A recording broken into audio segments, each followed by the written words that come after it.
Good morning, I'm Angelo Castro III. I'm Angela, and we're the Castros. We bring you the news. And the views that make you think. Sometimes we agree. Sometimes we don't. This is News and Views. And here are today's headlines. Last-minute travelers swarm terminals just one day before Christmas. Last-minute shoppers flock to holiday hotspots for their Noche Buena staples. President Marcos urges Filipinos to prioritize health and safety while enjoying the holiday season. The northeast monsoon or amihan and the easterlies are expected to bring rains across most parts of the country today, December 24. With only a few hours to go before Noche Buena, shoppers are rushing to Quiapo to buy their Christmas ham. Mobile Journal Merimon Reyes is now reporting live on the ground. Ay, Merimon, bumababa at tumaas ang prices ng ham ngayon.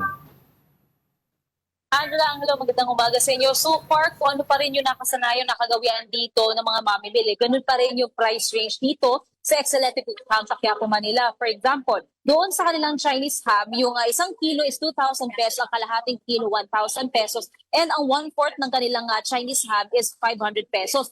Pero yung isang dinadayo talaga dito is yung pineapple sweet ham, kung saan yung isang kilo nito, 1,360 pesos, ang kalahating kilo, 680, and ang 1/4 ay 340 pesos. So kanina, dito sa nakatayo tayo sa entrance, bago pa magbukas itong Excelente, ang pila ng mga tao hanggang doon sa dulo nitong daanan na to. Pero ngayon, kung makikita ninyo, medyo humuhupa yung tao. Pero usually, after a few minutes, meron ulit mga pupunta dito. Pero yun nga lang, compared sa usual na operations ng Excelente na around 5 o'clock, 6 o'clock, hindi evening, bukas pa sila.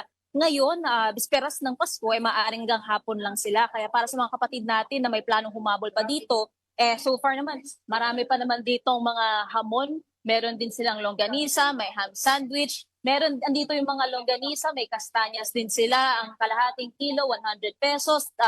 Ang half kilo, 200. Ang isang kilo, 400 pesos. Ang garlic longganisa, 110, 220, 440. Ang kastanyas sila, nasa 125 ang 1/4. So meron pa namang makahabol dito ang mga mamimili. Yun nga lang, for Excelente, hanggang hapon lang sila for today. Yung mga pila na sinasabi mo, ano yun, advance orders or talagang mga walk-in yun? Mga walk-in. At 5 o'clock a.m., may mga nakausap tayo. At pumunta kasi tayo dito bago mag 6 o'clock in the morning. Hahaba na ng pila. And marami sa kanila nanggaling sa mga probinsya. Yung nakausap natin nanggaling ng Bukawi, Bulacan, nanggaling ng Laguna.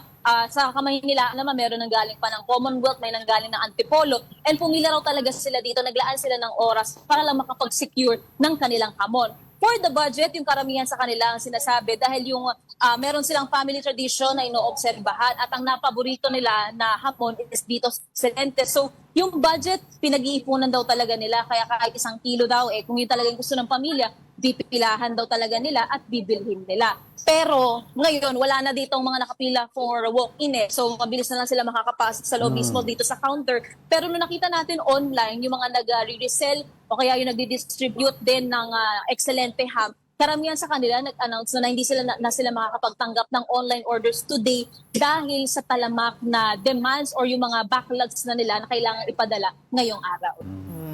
Kailan kaya anong oras kaya uli dadagsa yung mga tao dyan na Merimon? Ang nasabi kasi natin dito ng security guard na nagbabantay, yung pinakadami raw talaga ng mga mamimili kahapon.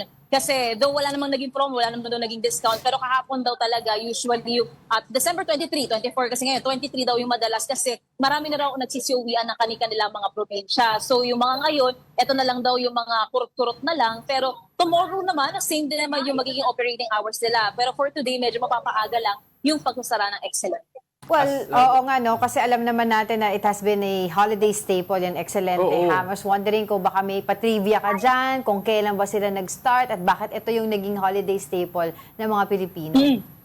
Oo, around 1970s, meron nagsasabi, 1960s daw na nagpakilala na talaga itong Excelente ham. And ang original case talaga dito sa Quiapo, Manila. Ito kasi Carlos Palangka Street ito, formerly known as Etiague. So around this area talaga nakapwesto itong Excelente. Yung mga nakausap natin dito, yung isa nanggaling siya ng Bukawi, Bulacan, yung isa nanggaling ng Antipolo. Yung nasabi sa atin, dahil family tradition daw, yung mga yung mga lolo raw nila, eto raw ang nakagawian na hamon. Kaya yung iba dumadayo kahit malayo dahil yun daw yung nakasanayan daw ng kanilang mga lolo, umabot yung tradisyon ng pag-oobserba nila, etong excellent hamang bibilhin nila tuwing Pasko. Pero sa paglilibot din natin dito sa Quiapo, may iba rin namang mga nagtitinda ng hamon na dinaragsarin. Yun nga lang, yung iba raw talaga ang parang staple kasi nila is itong Excelente. Dated pa, 1970s. Oo, Mary Mon, yung mga kalaban nila, yung Majestic tsaka yung Adelinas, di ba?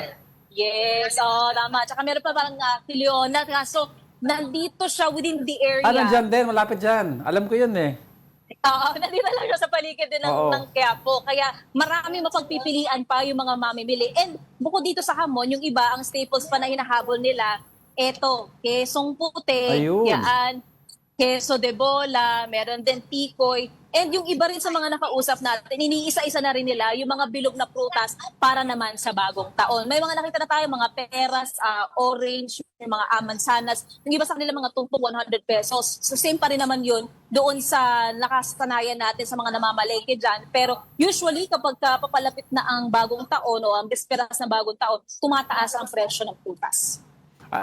Mary Mon, aside from yung mga ham na nabanggit mo, no, ano pa yung mga nakikita mong bestseller dyan? Kasi alam ko, Castañas is also a staple, di ba? For the last day of Christmas, bago mag-Noche Buena mamaya, ano nakikita mong possible na baka mag-sold out mamaya? Ham. Ang sabi sa atin, ham is number 1 daw talaga dito. So kung hindi man dito sa Excelente, sa paligid daw basta dito ng Quiapo, marami pang mabibilhan. Tunod, yung mga keso de bola, keso puti, yung iba rin naman, yung mga Castañas ang hinahabol dito. Kasi for example, eto, Castañas nandito. Dito may Castañas din. And lahat sa pagtayo natin dito, simula kanina madaling araw, hindi nauubusan ng mga mamimili ito. And bukod dyan, yung iba kasi yung mga pangsahog nila sa kanilang mga lulutuin sa Noche Buena, sa papiging nila, doon naman sa palengke nila binibili. Kaya parang one-stop shop din talaga ang Quiapo pagdating sa ganitong mga espesyal na okasyon. Pero sa ngayon, jam-pack din ang mga bentahan talaga ng hamon. So ngayon 24, nabanggit mo na magsasara sila ng maaga-aga to give way nga para dun sa mga kababayan natin, yung mga workers din nila na magpapasko rin. Pero tomorrow, will they be still opening? Sabi, raw, magbubukas pa rin sila as usual. Business as usual daw sila. So around 7 a.m. ulit, magbubukas itong Excelente. And then usual programming na rin sila, operating hours sila around 5, 6 o'clock in the evening. Inaasahan na mag-ooperate ang Excelente. Ayun. So meron ba silang mga pa-free taste dyan? Or asahan namin, Mary Mon, na magdadala ka rin for us. Mary Mon, sasabihin ko sana, huwag kang magpakita sa akin kung wala kang ham na dala.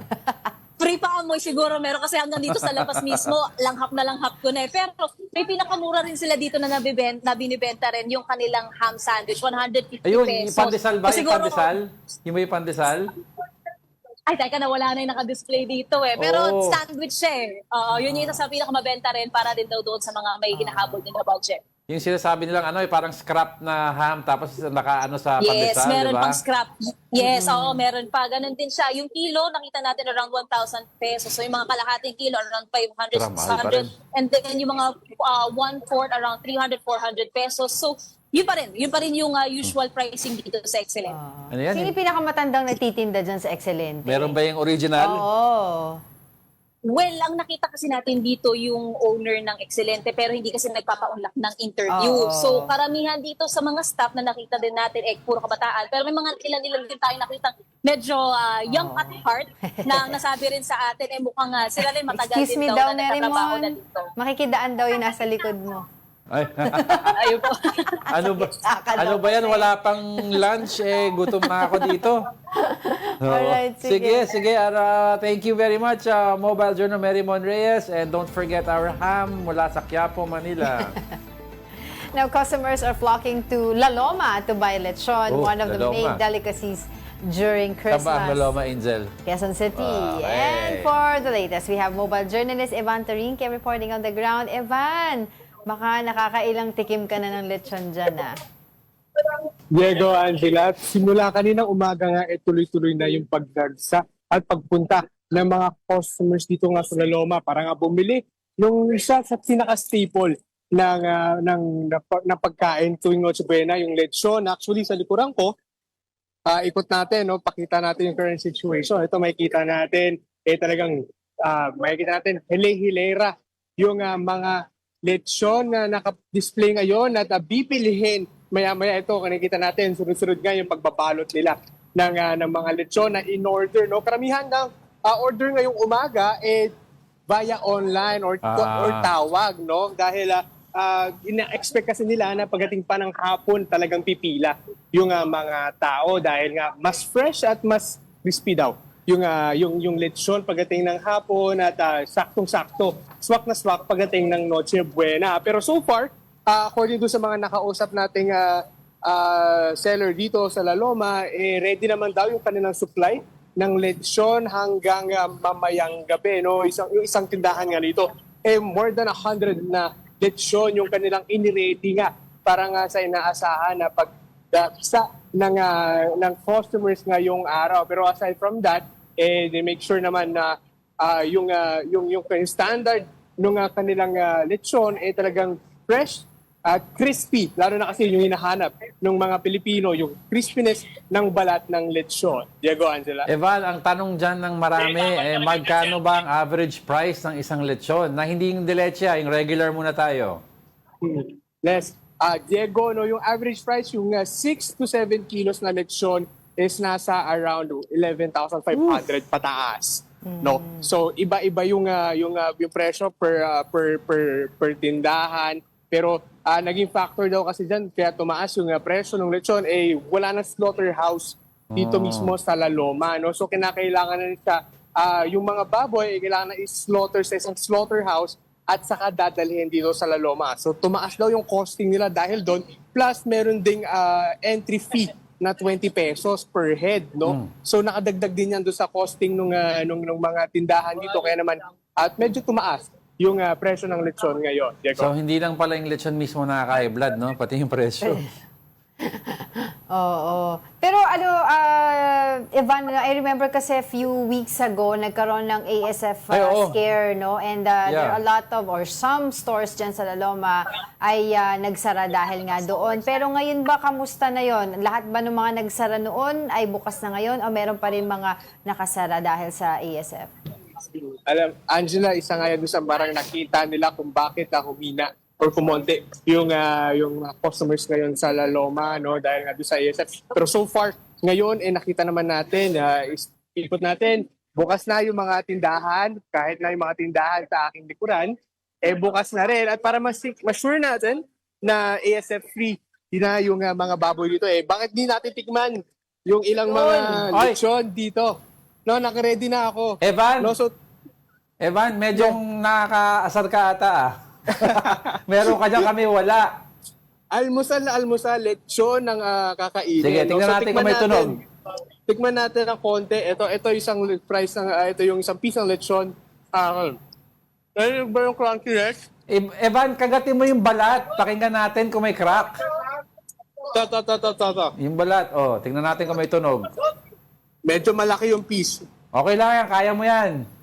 Ito, pakinggan natin. Wala. Matagal na ata nakabukas yun dyan sa harapan. Iprito mo na lang ulit.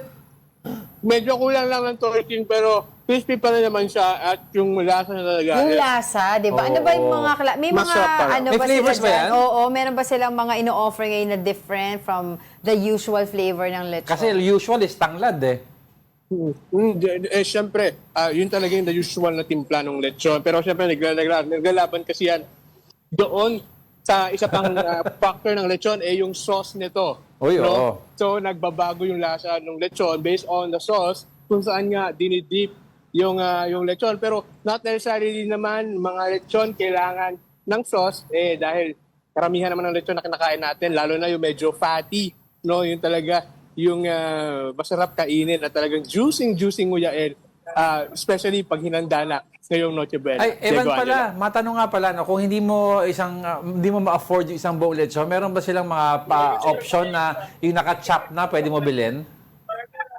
Sama ka dyan, Diego. No? Yung medyo kasi yung iba, expect na nila na medyo pricey for maraming tao yung ganong price range. No? Pwede naman doon makabili nung chop lechon, no? Pero according to sa mga napagtulungan nating mga tindahan, yung 1 kilo is around 1,500 pero pwede pa yan bumaba. Ano? Yung 1/4 is nasa 1.5. 400. Yung kalahati nito ay nasa 800 pesos. So pwede namang bumili ng mga chop para kahit paano meron pa rin lechon na ihahanda ngayong Noche Buena. At saka Diego. pwede mag-walk-in, no? Hindi, or kailangan advance order. Yes, Diego, pwede mag-walk-in, no? Pero yung iba kasi ang ginagawa nila, nag-advance order sila para sure na meron silang lechon na may uuwi dahil nga yung iba nagpapareserve ngayong umaga at papadeliver ngayong gabi. Pero in terms of walk-in, Diego, pwede mag-walk-in, mas okay nga daw yun para makita talaga kung ano yung lechon na makukuha mo at dadalhin nga at ihahanda mamayang gabi. Diego? Ayun. Kamusta naman yung daloy ng trapiko dyan ngayon sa La Loma? Yes, ikot ko kayo konti ulit.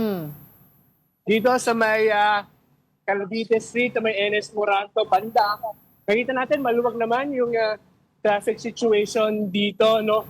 Minsan lang yung mga bumibili lang ng mga lechon, nagpa-park saglit dito para nga isakay yung kanilang mga pinamiling pang Noche Buena mamaya. Pero so far, maluwag naman yung traffic situation dito sa La Loma at hindi naman congested ng sasakyan sa mga oras na ito. Pero syempre, baka mamaya, pagdating ng hapon, kung saan nga, ini-expect na mag-peak yung customers, baka mag-iba na yung itsura at mapuno na ng sasakyan ngayon dito. Diego, Angela.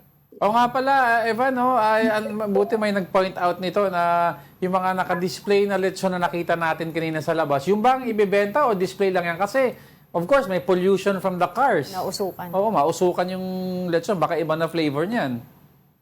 Yes, Diego, ito usually mga naka-display dito yun din yung kinukuha ng ilang mga okay. bumibili. Ang ginagawa, tinutorch Torch. ito ulit at nilalagyan ng oting oil, I believe. No, so check nila ulit, tinutorch nila ulit para ma-sure na walang anything na masasama doon sa lechon na yan. Actually, kanina... May nakita nga ako video mo nung umiikot ka may nagtotorch Yes. Oo. Oo. Sama kaya, Diego, Angela. No? So isa yun doon sa kanilang ginagawa para ma-make sure na yung makukuhang lechon safe kainin at hindi magdudulot ng magkakasira ng Noche Buena ngayong gabi. Oo. Diego, Pero I Angela. was wondering, Evan, kung nandiyan pa rin ba yung pinaka-original na nagsimula, na nagtitinda ng lechon dyan sa La Loma? Because ang history, ang sinasabi ng history sa atin 1940s, may nagsimula dyan na magtinda ng lechon, si Mang Tomas, no? Nearby, kasi malapit yan sa mga... Kala ko Totoo, joke. totoo yun. Kala ko joke. Malapit sa mga nagsasabong. Okay. Nagsasabong, Tapos he started that lechon industry dyan sa Quezon City. And yung Yung iba sauce? na inggit, parang thriving yung business. So, they all came there sa Quezon City para magtayo ng kanilang mga lechon. And yung sauce, Mang Tomas. Ay, hindi ko alam kung Baka yun. named after him. Basta the name of the guy is Tomas de los Reyes. Oh, Si Mang si Mang Tomas Tomas ang tawag. nga yun. So, I was wondering if kung nandiyan pa rin ba yun, yung original, or wala na? Alam mo, Angela, good thing nabanggit mo yan. No? Dahil sa likuran ko ito mismo, yung tindahan. Ni Mang Tomas. Ni Mang Tomas. As in, ito yung 1940s tindahan pa ni Mang- yan. Nandiyan pa ba si 1952 Mang Tomas? actually. Oh, 1952. 1952 ba? 1952 sabi nag-start. dito, Ito yung tindahan ni Mang Tomas. Yun. At currently, yung mga kamag-anak niya pa rin, yung nag-handle nung tindahan at itong lechonan na Legacy ito. na No? So nila it's a yan. family business pa rin at yun, tuloy-tuloy nga yung kanilang pagluluto at binubuhay. Yung pagbibenta nga ng lechon ni Mang Tomas. I-research Diego mo nga Angela. yan, Evan, kung si Mang Tomas, yung nakadedicate sa kanya yung sauce ng Mang Tomas din. Malay mo. Hindi, malay mo kasi kung siya nag-start ng business na yan. Yun ang assignment mo kay Diego, pero ang assignment mo sa akin, take out ng lechon na may crispy balat. Ay, may last lang ako tanong, Evan, kasi may mga nagtatanong din, meron bang lechon de leche? Yes, Diego. I'm sorry, di ako familiar doon sa lechon de leche. Yung mas maliliit Maliliit. siya. Maliliit, parang yung biik. Okay. So usually kasi small pigs yung meron dito. Around 6 to 7 kilos kasi talaga yung parang smallest part na binibenta okay. ng lechon dito. So kadalasan daw kasi ang bulong dito, yung mas maliit daw yung lechon, mas mahal daw. Dahil kasi Correct. ito yung mga dinidisplay doon sa mga handaan o kung saan man. No? Pero yung malalaki daw kasi, usually yun yung hinahiwa at kinakain. So yun yung maging price difference. Pero dito, 6 to 7 kilos yung usual size, yung maliliit na size. Pero meron din tayong mga nakita kanina, mga nagbibenta nung parang belly part lang ng lechon. So Ah, naka-roll sila at yun yung kanilang binibenta ngayon. Diego, Angela. Alright, maraming salamat, Evan Tarinque, ating mobile journalist live na nagbabalita dyan sa Lalo. Wait, fun fact lang, alam mo ba ang laloma? Very meaningful kay Angel yung laloma na Bakit? yan. Ah.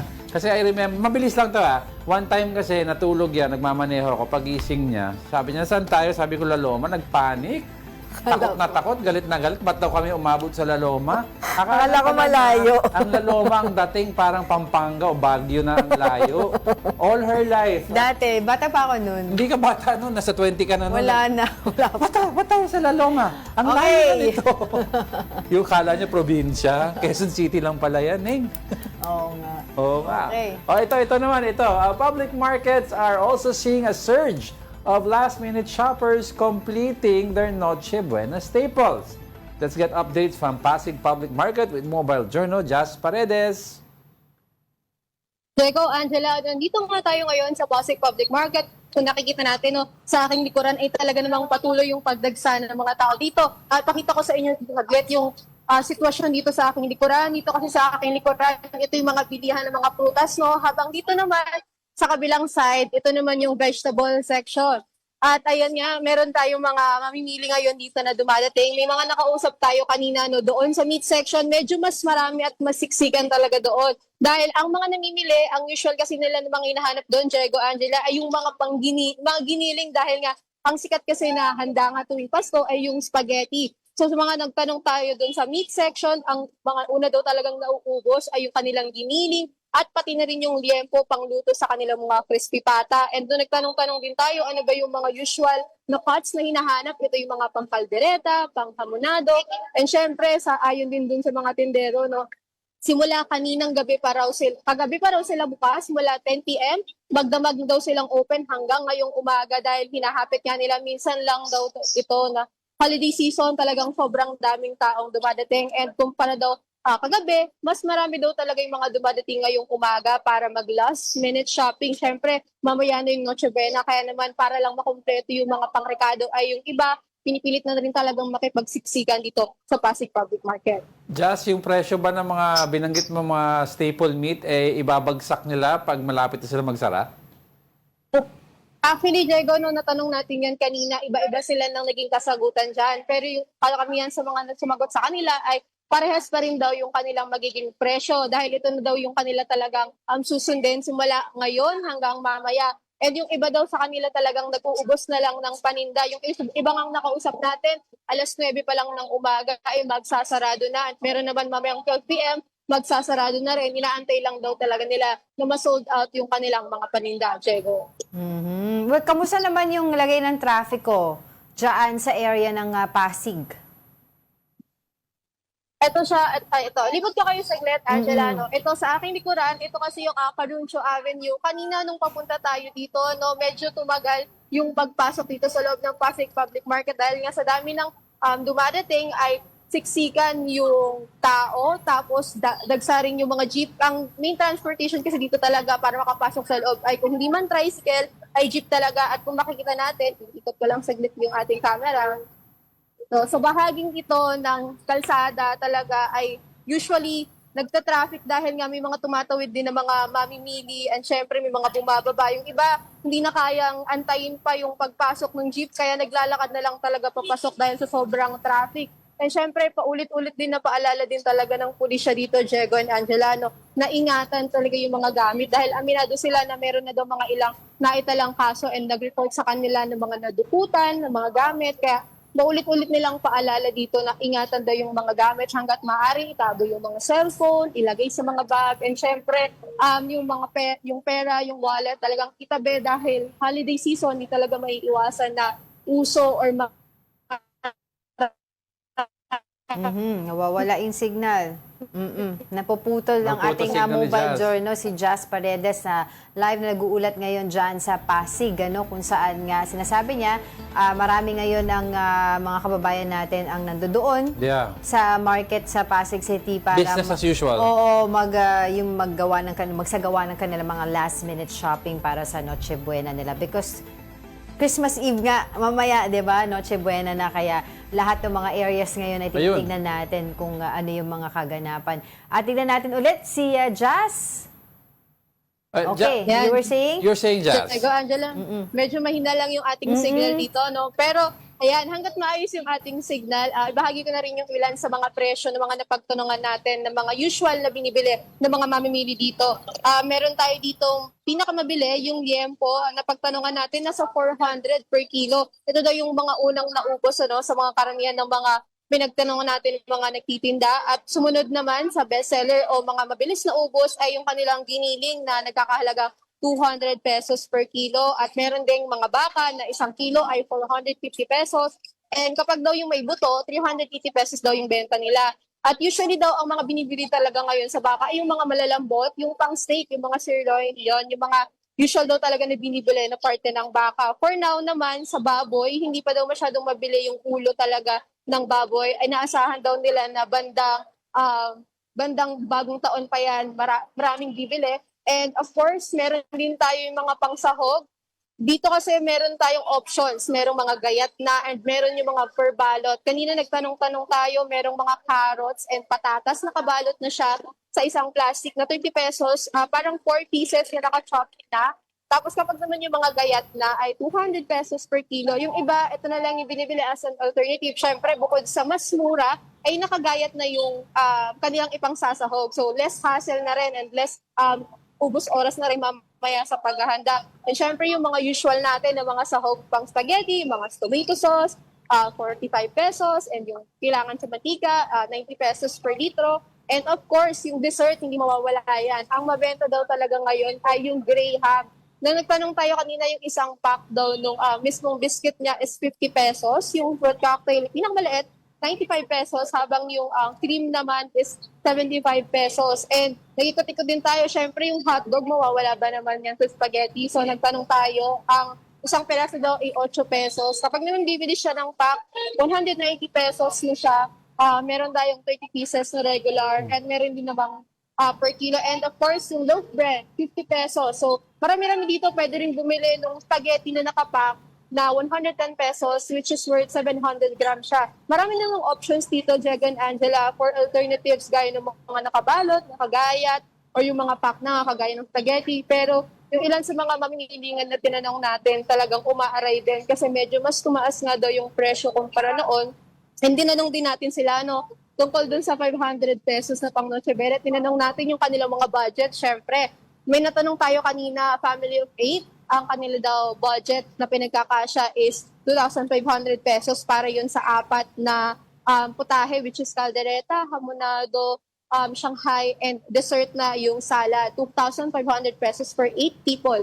And may mga nakausap din naman tayo ng 1,400 pesos for 6 people. So, iba-iba talaga. Pero karamihan sa kanila, tinanong natin, hindi talaga 500 pesos yung budget dahil kung sa spaghetti lang daw, ubos na raw yung 500 pesos na yon. Diego, Angela.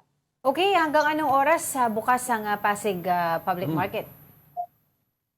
Nagtanong-tanong tayo dito, Angela, and Diego. Ito daw talaga usually kapag holiday season ay bukas magdamag itong market. Kagaya nga kanina ay simula 10 p.m. hanggang umaga ay hindi nagsara itong public market. Pero ang karamihan daw sa mga nagtignan na dito, iba-iba yung scenario per stall. Merong mga mamayang gabi pa lang magbubukas, so hanggang gabi sila bukas, probably hanggang 7 p.m. daw. Dahil syempre mag-celebrate din ng mga kanilang pag Noche Buena. Pero itong public market mismo ay bukas talaga magdamag. Magkakaiba lang talaga yung pagbubukas at pagkasara per stall dahil yung iba kapag naubos na yung paninda, magsasarado na and yung iba ay magsiselebrate din ng kanilang mga Noche Buena. Diego, Atila.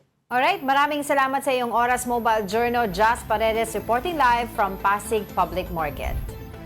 We'll be back with more stories after the break. Keep it here on One News.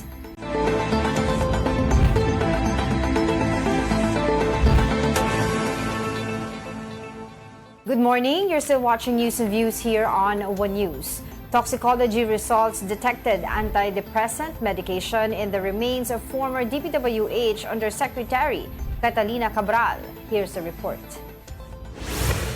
This footage was taken inside Ion Hotel in Baguio, where former DPWH Undersecretary Catalina Cabral checked in. At past 1 o'clock in the afternoon on December 18, Cabral was seen exiting the elevator with her driver, Cardo Hernandez. These were among Cabral's final moments before she was found dead in a ravine along Cannon Road in Tupa Benguet later that same day. During the search of Cabral's hotel room, authorities recovered a knife and several medications.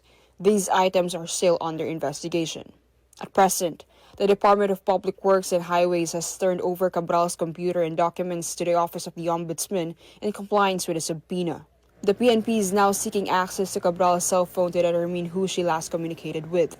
Authorities have applied for a search warrant to retrieve and examine the device. According to the NBI, Cabral's driver will undergo a lie detector test. In his earlier testimonies, the driver claimed he left Cabral along Cannon Road near Ravin, and when he returned, she was no longer there. On the big story, Baguio City Mayor Benjamin Magalong said he believes that Cabral was suffering from an emotional or mental condition. According to Magalong, this was based on the PNP's toxicology report on the former official's body. According to the autopsy report, nag-take siya ng medicine eh. So doon sa toxicology result, lumalabas na nag-take siya ng antidepressant medicine. Kasi isa itong sa mga drugs and also is a lemborexant, pang-relax yan eh. And then melatonin, papatulog yan eh. President Bongbong Marcos urged Filipinos to prioritize their health and safety while enjoying the holiday season in his Christmas vlog with First Lady Liza Araneta Marcos. Mobile journalist Julie Baiza reports. President Bongbong Marcos reminded Filipinos to look after their health and safety even while enjoying the holiday season. The president shared this message in his Christmas vlog with First Lady Liza Araneta Marcos. Sa pagkain, yung sakto lang po. Alam nyo naman, mataas ang mga kaso ng heart attack ngayong panahon dahil napaparami po ang kain natin ng taba. He also advised the public to be careful while driving to their destinations. President Marcos did not forget to remind everyone to be cautious with firecrackers, especially as the New Year approaches. Iwasan na natin yan. Doon na po tayo sa mga turotot at iba pang malingay na mga laruan para kumpleto at masaya ang pagsalubong natin sa darating na bagong taon. The first couple also shared light-hearted advice as they answered numerous Christmas questions from netizens. Ano ang dapat sabihin sa kamag-anak kapag sinabi niya, "Uy, tumaba ka"? Madaling sagutin yan. "Uy, tumaba ka." Oo nga eh, ikaw din. Ikaw, what do you think? Anong dapat sabihin? Tumaba ka daw. Malaki yung tiyan ko. Dapat naman, wala akong stress. Happy ako. President Marcos also believed that unwanted presents can be passed on to others while still appreciating the thought behind them. And when asked whether it is acceptable for godparents to avoid their godchildren, ay kami hindi namin pwedeng pagtaguan dahil madali kaming hanapin. Kaya kompleto ang listahan namin doon sa aming mga inaanak at marami-rami din. Ngayon, yung iba siguro, pag hindi nyo talaga nakikita na o hindi na kayo nag-uusap, pag may app, pwede nyo na i-Gcash yung mga regalo ninyo.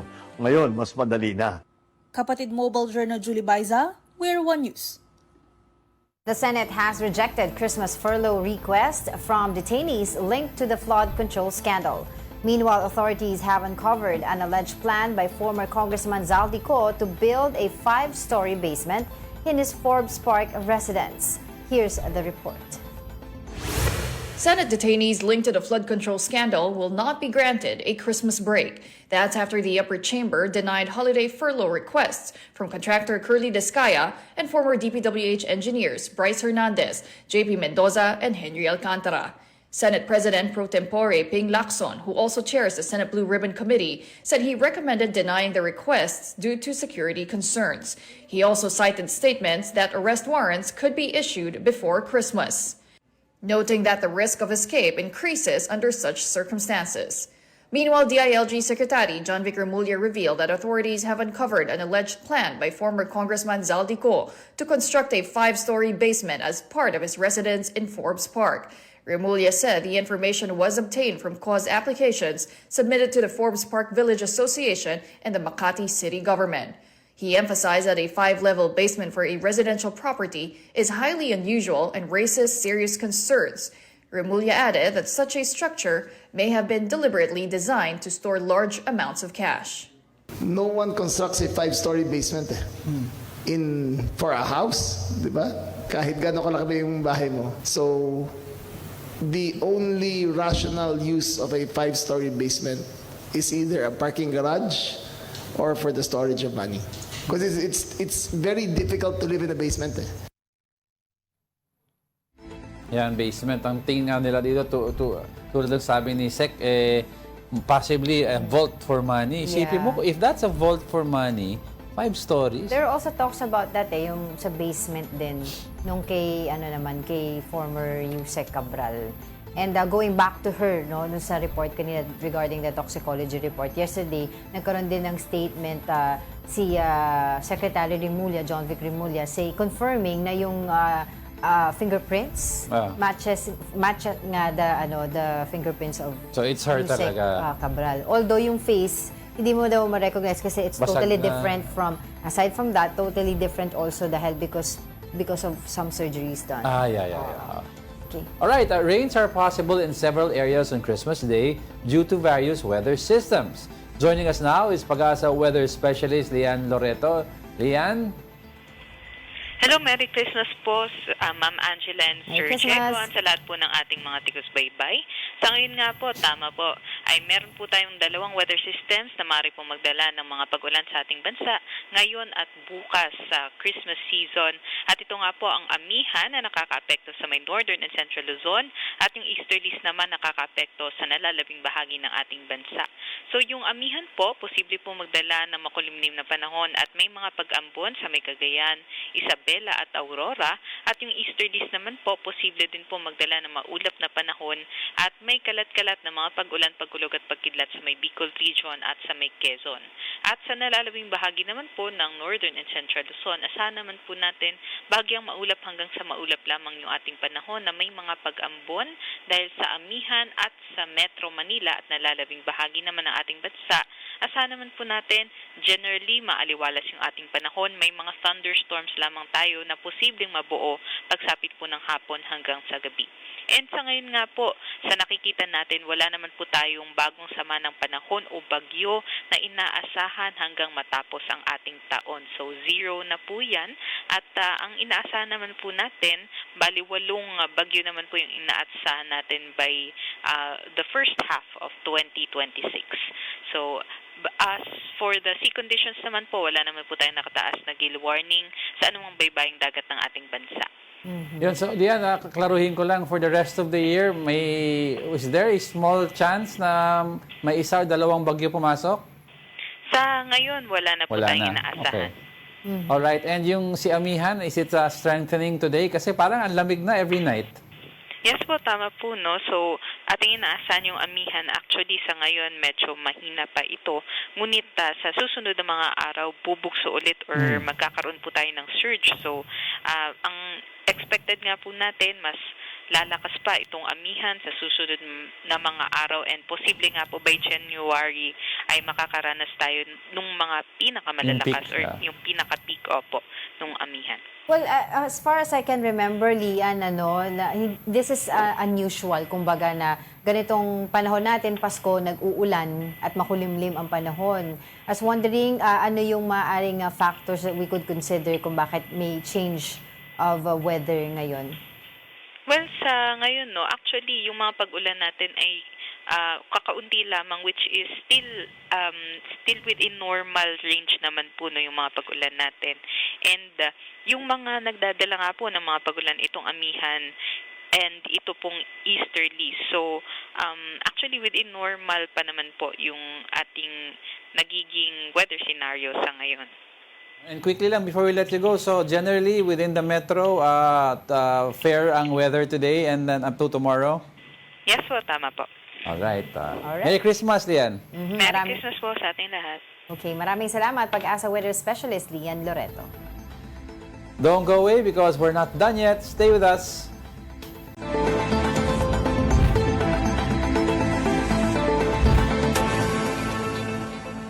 Welcome back. You're still watching News and Views here on One News. Let's now check the traffic situation at NLEX this Christmas Eve with our mobile journalist Arles De Los Santos. Arles, kamusta na ang traffic sa NLEX? Diego at Angela, dito kung makikita ninyo sa aking likuran sa may EDSA Balintawak area ito, no, ay so far medyo may kabagalan na nararanasan doon sa bahagi, no, kung saan papasok dito sa expressway. Medyo iikot lang natin ng kakaunti, no. So ayan, ano, mga kapatid natin, kung titignan ninyo, hindi naman ganun kahaba, no, yung pila dito.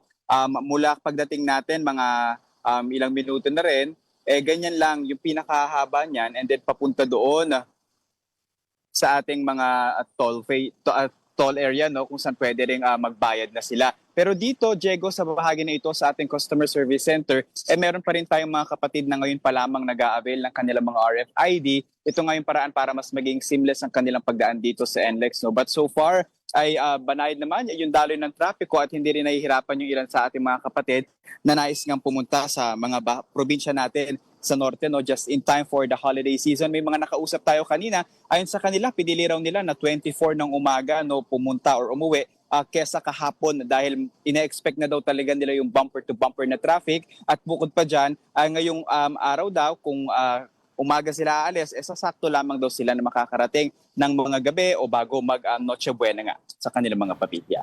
Alright, Ariel, I was wondering kung ano-ano yung mga paghahanda, no, preparations sa ginawa ng NLEX management just in case, especially today and tomorrow at pagbalik, ano, para tuloy-tuloy ang operasyon, maayos ang operasyon dyan sa NLEX kung sakasakaling ang mas dumagsa pa yung mga motorista.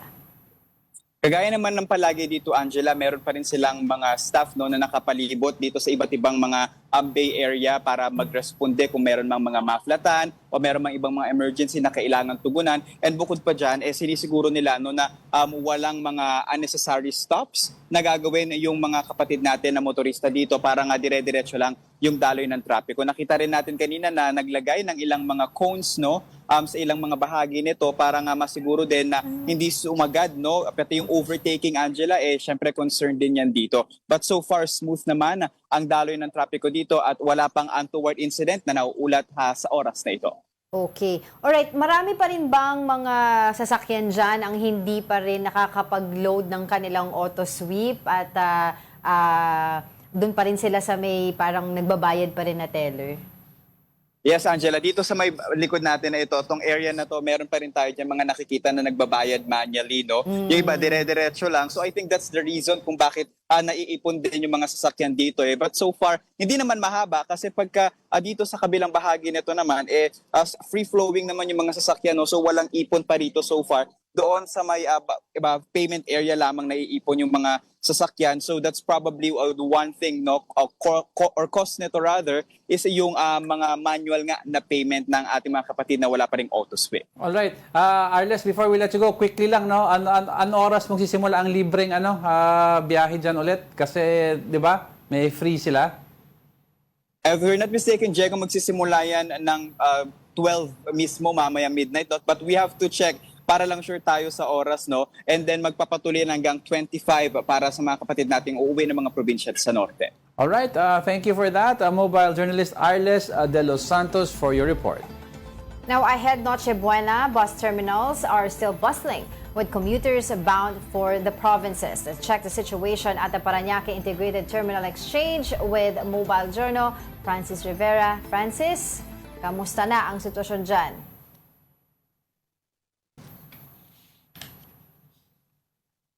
Angela, nakikita niyo pa rin sa aking likuran na medyo may kahabaan pa rin ang pila ng mga papuntang south to, papuntang Cavite. So, yung ilang mga trips din dito sa PITX, halos fully booked na rin. At meron nga tayong naabutan kanina na mga grupo o mga pamilya na nagpo-book, advance booking, no, na for 26 to 30 na raw para hindi na raw sila mahasal, lalo na ngayon na nakakaupusan daw ng ticket. Pero pagtitiyak naman ng mga bus company dito at pamunuan ng PITX, asahan nila na hindi nila pababayaan na maupusan ng ticket at talaga maupusan ng bus ang mga kapatid nating uuwi ngayong pagpapasko sa kanilang mga probinsya. Kung sakali nga raw na kulangin, willing naman daw sila dagdagan at para lang ma-accommodate lahat. Right.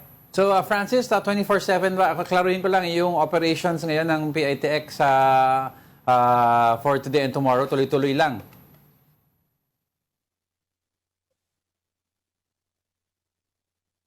Yes, Diego.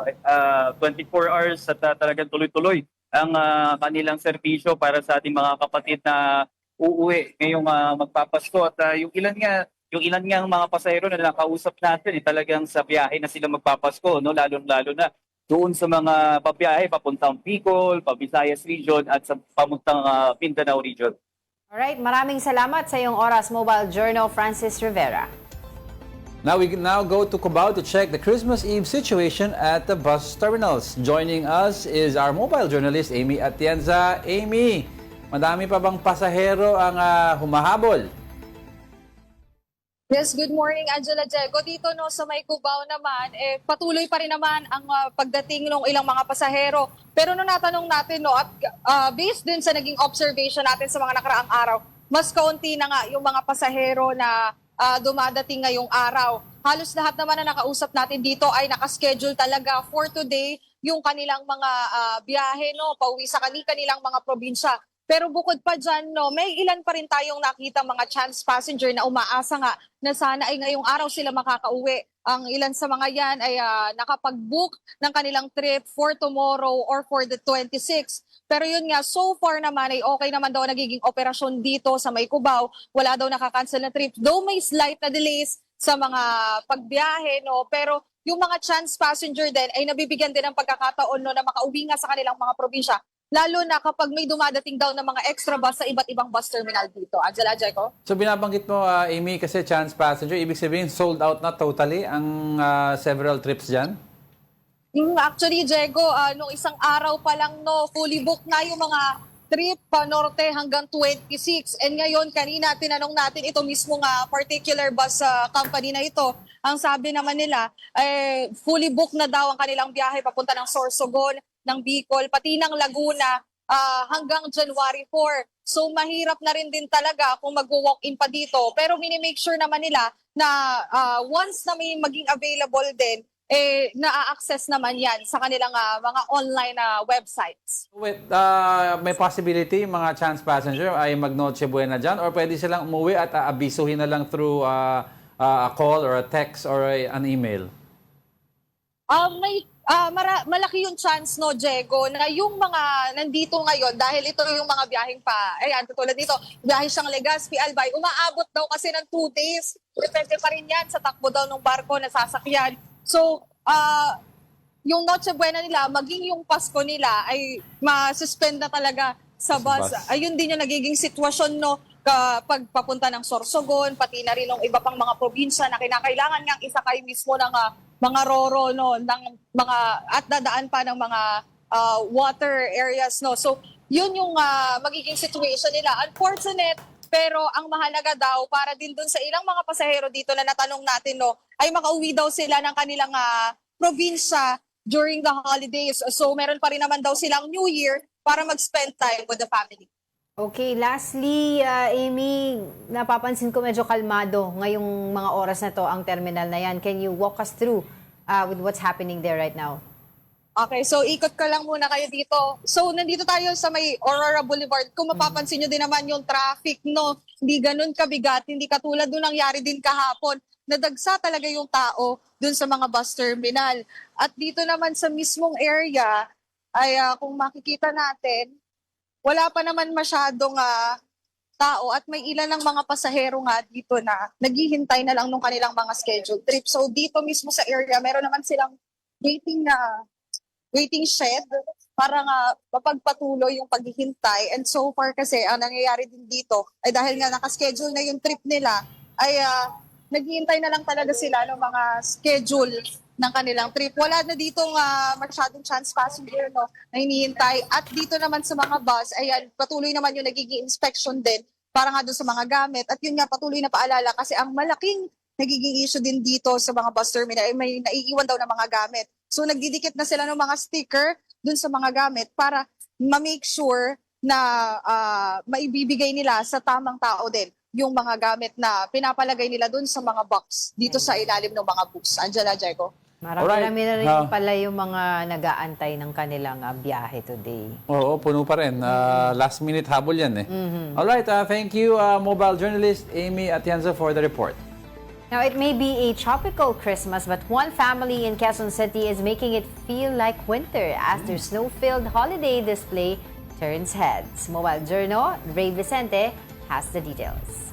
It's snowing in the Philippines dahil dito sa Quezon City, isang winter wonderland themed house ang hatid ng pamilya Tacon ngayong Pasko.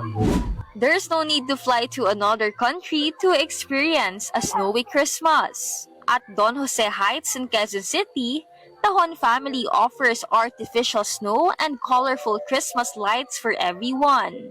So I started preparing in 2020 kasi pandemic noon. At yung mga children in the neighborhood, they didn't have anything to do, like no form of entertainment. It was like parang bleak ang Christmas. So I decided to import machines na trinay ko. Even before the Winter Wonderland team, Christmas decoration has already become their yearly tradition since 2004. Margie shared that some decorations were actually hand-sculpted by her. As you see, my house, I designed it to be like, because I'm such a child at heart. If you notice, I have small mga Santa Claus na na-cover na ng snow eh. Pero I sculpted mga 200 na Santa Claus. Visitors from outside flock the area since it is free and open to public for the whole month of December. Lalo na po yung mga anak namin, nag-enjoy po talaga sila. Walang snow dito sa Pilipinas, dito pa may pa-snow sila. Parang na-experience na din po namin ng may maglaro sa snow. Naglalaro din po ako. At matanda na. And as Christmas approaches, Margie wished to bring happiness to the people through their colorful home. If I see people are happy with what's going on, parang masaya na rin ako para sa akin. Parang Christmas gift na rin sa akin yun. Kapatid Ray Vicente, we are One News. Sa'yo naman yun. Kala ko nung una cotton or mga foam, yung pala snow machine. Oo, may pera si Madam. Oo, mayaman si Madam. May pa-snow siya sa subdivision. Kaya, asan ulit yan? Hindi natin nakita. Oo. Quezon City. Quezon City. Gusto ko makadalaw eh. Gusto ko makaranas ng snow. Hoy, guys, thank you very much. Merry Christmas. Bukas meron pa rin tayo. But of course, since mamaya is Noche Buena and sikat din yan na sineselebrate ng mga Pinoy, advance Happy Noche Buena to everyone. At guys, hinay-hinay lang sa lechon kasi mahaba pa buhay natin. Diba? Tikim-tikim lang, pwede na daw yan. May mensahe ka ba? Kung ano lang, sa mga taga-Loloma? Merry Christmas. Ito na ang time nyo with your family. Enjoy it. Hello, Loloma. Penging lechon. Ayan, ganun. Si Evan, lechon. Tapos si Mary Mon. Excelente. Excelente ham. Alright. Hoy, before I let everyone go, I'd like to leave everyone with a quote that they can ponder on as Christmas approaches tonight. Christmas Day reminds us that love is not wrapped in ribbons, but in how we show up for one another. Show up for one another, meaning be there. And that wraps up today's episode of News and Views. Join us again tomorrow. I'm Angela Lagunsad Castro. And I'm Angelo Castro III. Kapatid, we are One News. All sides, all the time. Merry Christmas!